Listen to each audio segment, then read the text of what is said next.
Bonjour à tous, aujourd'hui bilan du défi de l'été que je vous avais lancé. Vous m'avez envoyé vos participations avec vos dessins sur carnet la plupart du temps que vous avez fait cet été, donc on va faire un petit tour là-dedans, il y a un petit peu de tout. Je vous remercie déjà pour vos participations et je commence maintenant avec Cassandre Blondel qui a dit quelques dessins d'observation pour cet été, mais surtout un travail direct à l'aquarelle sans croquis. Le fait de ne pas avoir de croquis préparatoire, je trouve que ça donne la plupart du temps quelque chose de beaucoup plus vivant parce que forcément on se concentre que sur les couleurs directement, on va pas faire des petits traits pour essayer de définir quelles seront les différentes formes, on les fait directement au pinceau. J'aime particulièrement ce dessin là que je trouve particulièrement vivant. Je pense que ça c'est aussi dû simplement au fait que c'est de la peinture et qu'avec la peinture et le pinceau on peut très rapidement avoir une sorte de vibration dans le trait et les couleurs. Enfin je dis le trait mais là en soi il n'y a pas vraiment de trait, de contour ou quoi que ce soit. Certains dessins ou certaines peintures ont parfois l'air plus plates que d'autres, par exemple ici, alors que sur l'oiseau tu as réussi à avoir quelque chose de beaucoup plus volumétrique. Je sais pas tellement à quoi ça se joue, certainement au niveau de la lumière et des ombres. Ensuite, il y a Ewen qui a carrément fait une vidéo et c'est ce que je conseillais à tous par rapport au défi, c'est de faire des vidéos pour montrer comment est-ce que vous faites les choses parce que c'est le plus intéressant à observer, à décortiquer et surtout à vous montrer. Elle a fait un voyage à Venise et nous montre ici son carnet d'observation. Donc ce que j'aime bien, c'est surtout l'ambiance colorée qui est dans tes images. Je trouve que ça fonctionne vachement bien. Et aussi au niveau du trait, tu as su garder quelque chose d'assez simple, on va dire, surtout au niveau de cet arbre-là. Je trouve qu'il y a une sorte d'élégance qui va dans le trait de contour. Et c'est exactement ce que j'avais en tête en lançant le défi, c'est vraiment des carnets de voyage avec l'indication des villes, l'indication des lieux. Comme j'adore les masques vénitiens, il m'était impossible de partir sans en avoir dessiné. Donc je suis partie tôt le matin et j'ai pu prendre pour modèle certains qui étaient dans les vitrines. Lors de cette petite sortie, j'en ai profité pour aller à la fameuse place Saint-Marc et c'est probablement le dessin de ce carnet que je préfère. Puis nous sommes allés à Murano qui est une île au nord de Venise. J'ai beaucoup aimé les façades des maisons car tout était de couleurs différentes. À mon avis, d'ici quelques années, quand tu regarderas à nouveau ce carnet, ce sera vraiment des chouettes souvenirs qui vont remonter, à mon avis, parce que j'ai l'impression que les souvenirs sont mieux marqués, en tout cas dans mon esprit, quand je fais un dessin que quand je fais une photo. Donc je conseille à tout le monde de dessiner comme ça sur des carnets, même si ça peut prendre un peu plus de temps. Évidemment, si vous n'êtes pas tout seul, ça demande de se poser parfois pendant 10 minutes, 20 minutes, 1 heure pour faire un dessin. C'est pas du goût de tout le monde peut-être, mais si vous en avez l'occasion, faites-le. J'aime beaucoup aussi les dessins de Samuel qui a fait des peintures sur papier et sur iPad, parce que je crois qu'il y a marqué Procreate dans tes hashtags. Celles qui sont faites à la gouache sur papier ont des couleurs un petit peu plus ocre. Ça fait un aspect vieille photo, sépia, et je trouve que c'est vachement cool comme palette de couleurs. Donc on voit très clairement que dans ce que tu voyais au départ, c'était pas ces couleurs-là qui étaient présentes. C'est un truc intéressant avec le dessin et la peinture, c'est qu'on peut vraiment modifier l'ambiance qu'il y avait sur place. On peut vraiment prendre une seule palette définie en se disant on va partir sur des couleurs seulement rouges par exemple, et essayer de retransmettre une ambiance à travers une seule palette de couleurs.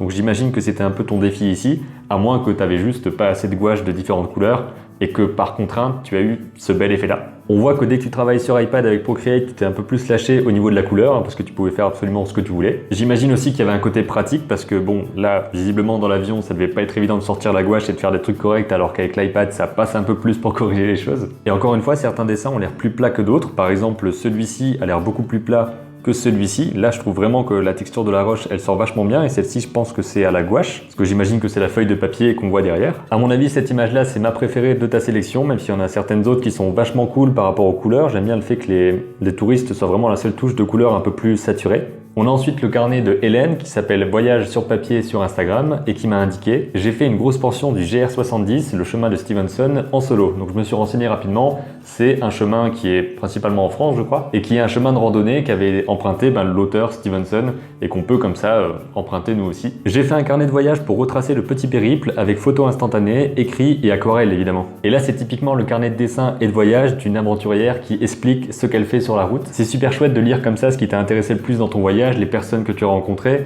c'est vraiment ce qu'on appelle un carnet de voyage complet quoi. Et pareil encore une fois, avec ça tu auras encore plus de souvenirs je pense quand tu vas t'y replonger dans 5 ans, dans 10 ans, dans 20 ans. Ce carnet-là, ça va vraiment représenter une pépite mémorielle, je viens d'inventer ce terme. Donc super travail, super intéressant. Ensuite, il y a le compte de l'encre à la peinture, toujours sur Instagram, la plupart du temps c'est ici que vous partagez, qui a fait des dessins davantage avec un crayon j'imagine, un crayon de papier assez classique, et certainement des feutres et du crayon de couleur par moment j'imagine. Donc là c'est intéressant de voir que tu as fait plein de trucs différents, on voit que tu as vu des avions, des montagnes, de la mer, il y a vraiment plein de choses, donc tu as eu l'air d'avoir des vacances assez complètes. À mon avis ce qui manque le plus dans ces images là, encore une fois c'est le volume, la lumière, mais ça vient avec le temps en faisant beaucoup de dessins d'observation comme ça, donc continue à faire des carnets au fil des mois et des années. Il y a Litnux 1833 qui a dit « Je vous présente 3 dessins des États-Unis, Bryce, les cheminées, Canyon Island, Canyonland, je sais pas lire du tout, et Monument Valley, donc 3 endroits très connus et très visités des États-Unis. Et tu indiques aussi, j'ai fait tous les dessins sur place et je suis parti avec le strict minimum. Je n'avais donc pas de quoi colorier mon dessin et je trouve dommage de le faire alors que je ne suis pas sur place pour voir les vraies couleurs. Et tu nous proposes de voir à la fois les photos et les dessins, donc on voit que tu t'es concentré uniquement sur le trait, au marqueur à l'encre j'imagine, sur papier. Mais le fait de ne pas l'avoir colorié parce que tu n'avais pas sous les yeux les mêmes ambiances, je trouve que c'est pas forcément la bonne chose à faire parce que tu peux très bien dessiner comme ça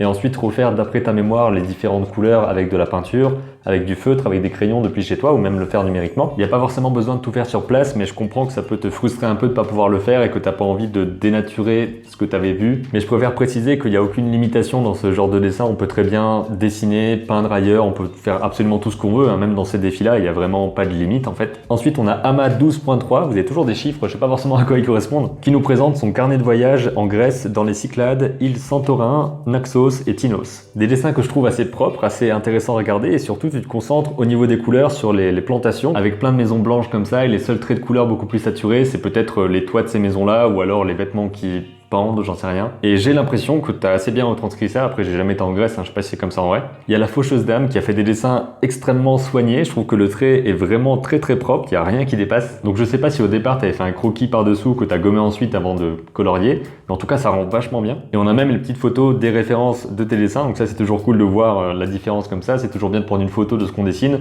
même pour pouvoir ensuite retranscrire les couleurs depuis chez soi à partir de la photo.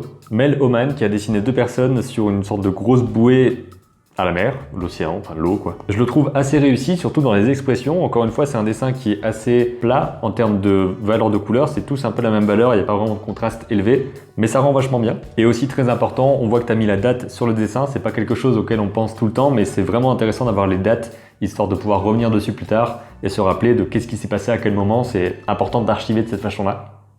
Archiver. Ouais, ça rigole là-bas. Hein. J'aime beaucoup aussi les dessins de Monsieur Chua.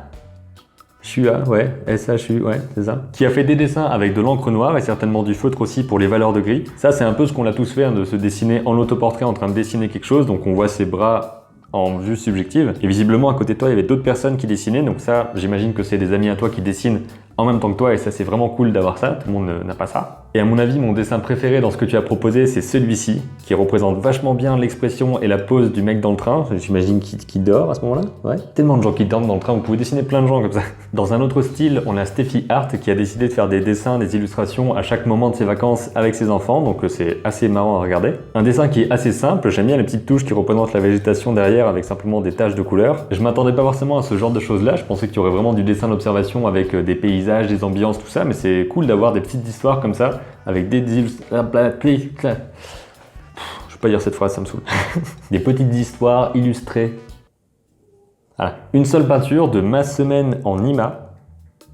En image, d'accord, c'est juste que ça s'affiche pas à côté de s'abonner. Qui a fait cette peinture à l'aquarelle en Bretagne, hein, hashtag Bretagne, hein, comme il y a indiqué. Pas grand chose à dire, les couleurs sont bien retranscrites. C'est une belle peinture.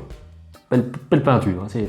Une autre vidéo, cette fois-ci de Jadiel83, qui a fait des dessins qui sont d'observation ou pas, j'en sais rien, enfin, quoique il n'a pas forcément observé des mages avec des boules de feu, donc je suis pas sûr.